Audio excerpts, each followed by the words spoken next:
ইরানে ইসরায়েল আমেরিকার যৌথ হামলায় মধ্যপ্রাচ্যে যুদ্ধের মেঘ। দুবাই থেকে দোহা একাধিক মার্কিন সেনাঘাঁটি টার্গেট করে হামলা চালাচ্ছে তেহরান। আকাশে উড়ছে ফাইটার জেট, ঘন ঘন বাজছে সাইরেন, রাস্তাঘাট কার্যত জনশূন্য।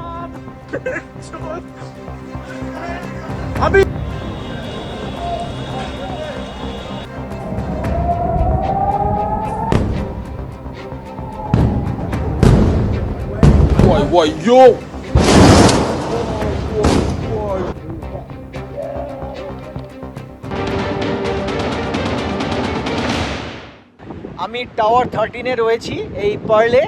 এই টাওয়ার 13 থেকে বেরিয়ে এবার আমি যতটা দূরে যাওয়া যায় দেখি, সাহস করে কতটা দূরে যাওয়া যায়। রাস্তায় আমি বেরিয়েছি দেখুন, আর আমার সাথে একজন বাংলাদেশের। তোমার নাম কি গো? আমার নাম হচ্ছে আশিক। আচ্ছা, আজকে কি মানে তুমি কি ডেলিভারি করতে বেরিয়েছো? আচ্ছা, সব বন্ধ না রাস্তায়? আচ্ছা, এই যে যুদ্ধ চলছে, তোমার ভয় একটু আছে? হ্যাঁ অবশ্যই, তা তো একটু একটু অবশ্যই আছে। আচ্ছা, আওয়াজ শুনেছো কালকে? হ্যাঁ অনেক আওয়াজ শুনছি। শুনেছো? আমরা তো বাইরেই ছিলাম। বাইরে ছিলে?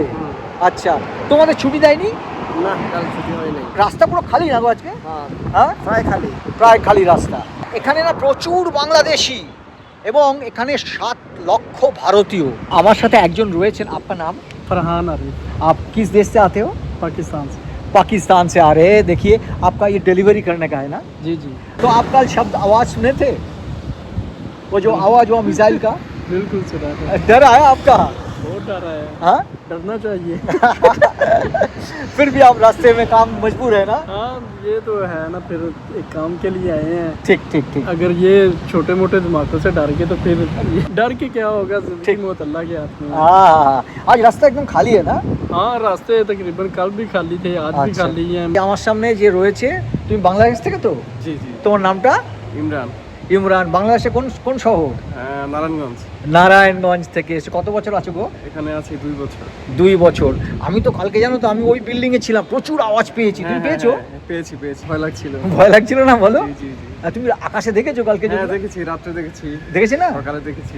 মানুষ অনেক আতঙ্কিত হয়েছে। আচ্ছা, তোমরা এর মধ্যেও তুমি বেরিয়েছো রাস্তায়? এই বেরিয়েছে কর্মক্ষেত্রে বের হতে হ্যাঁ। হবে, কিছু করার নেই।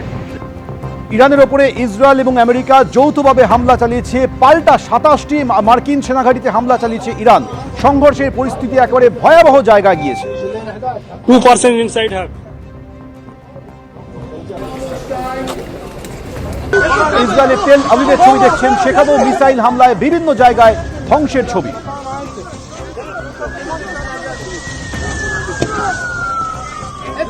ইসরায়েলের তরফ থেকে লাগাতার এয়ার স্ট্রাইক করা হয়েছে। পাল্টা অসংখ্য মিসাইল নিয়ে হামলা চালিয়েছে ইরান ইসরায়েলের উপরে। একই সঙ্গে মার্কিন সেনাঘাঁটিগুলিতেও হামলা চালানো হয়েছে। 27টি মার্কিন সেনাঘাঁটি ইরানের মিসাইল দ্বারা আক্রান্ত।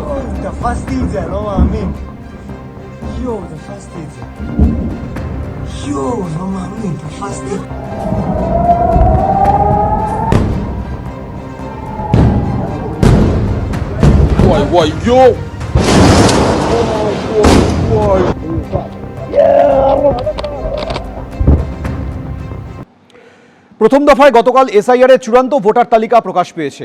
আজ সাংবাদিক বৈঠক করে এ নিয়ে নির্বাচন কমিশন এবং বিজেপিকে নিশানা করলেন অভিষেক বন্দ্যোপাধ্যায়। বললেন, বিজেপি নেতাদের দেওয়া টার্গেটই পূরণ করেছে নির্বাচন কমিশন।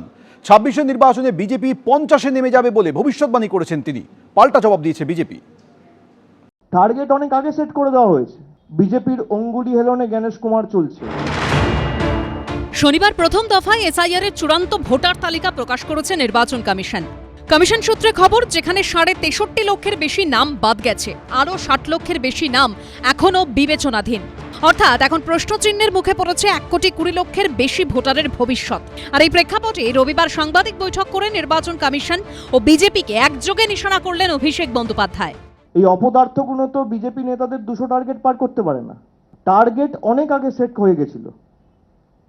আমরা কেন বলেছিলাম যে যখন বেরোবে আপনারা মিলিয়ে নেবেন, যে আলটিমেটলি এই নির্বাচন কমিশন, দেশের জাতীয় নির্বাচন কমিশন হচ্ছে বিজেপির সহকারী সংস্থা।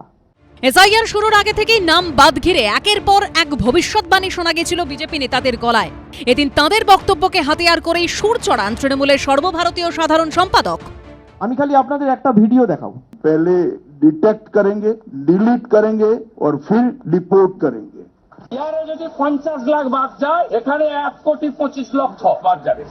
এর পাশাপাশি সুকান্ত মজুমদার, শান্তনু ঠাকুর, অসীম সরকারের একাধিক বক্তব্য তুলে ধরেন তিনি। ममता बनर्जी 1 करोड़ घुसपैठिए के नाम बंगाल की वोटर लिस्ट में है। उन्होंने धोकर इन सब इन्फिल्ट्रेटर्स को भारत का नागरिक बना दिया। এসআইআরে কমপক্ষে 1,20,00,000 মানুষ বাদ যাবে। এই ভিডিও দেখিয়ে অভিষেক বন্দ্যোপাধ্যায় দাবি করেন বিজেপি নেতাদের দেওয়া টার্গেটই পূরণ করেছে নির্বাচন কমিশন। অমিত শাহ বলে না ক্রোনোলজি সমঝো, আপনারা ক্রোনোলজি বুঝুন। 58 লক্ষ নাম প্রথমে বাদ দেওয়া হলো। কালকে দেখানো হয়েছে যে ফর্ম 7 এর মাধ্যমে 5,48,000 মানে 5.5 লক্ষ, তাহলে 58 লক্ষ আর প্রায় 6 লক্ষ যদি আমি ধরি তাহলে কত হলো? 64 লক্ষ। 60,06,675 আন্ডার অ্যাডজুডিকেশন, তার মানে 64 আর 60 কত হলো?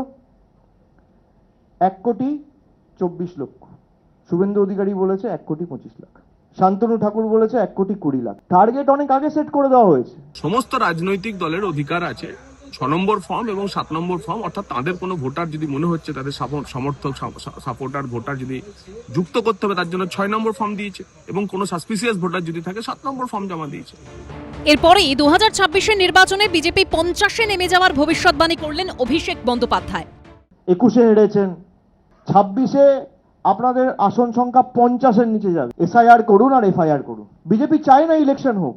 বিজেপির একটা অংশ বিচার ব্যবস্থাকে ব্যবহার করে নির্বাচন পেছাতে চায়। কোন রাষ্ট্রপতি শাসন টাসন না, রাজনৈতিকভাবে ভারতীয় জনতা পার্টি এবং পশ্চিমবঙ্গের মানুষ তৃণমূল কংগ্রেসকে হারাবে, সেই পরিস্থিতি তৈরি হয়েছে।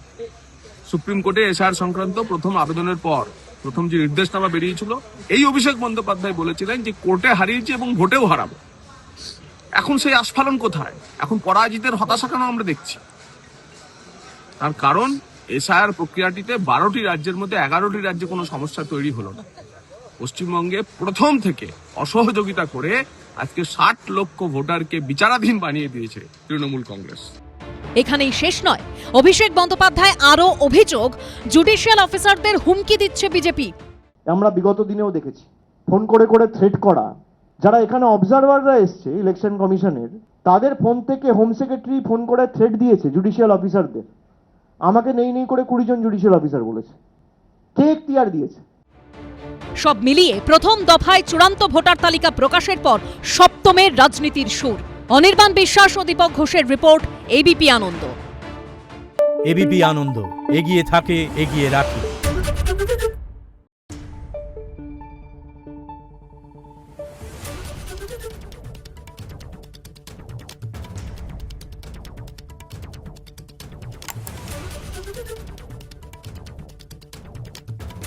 Thank you.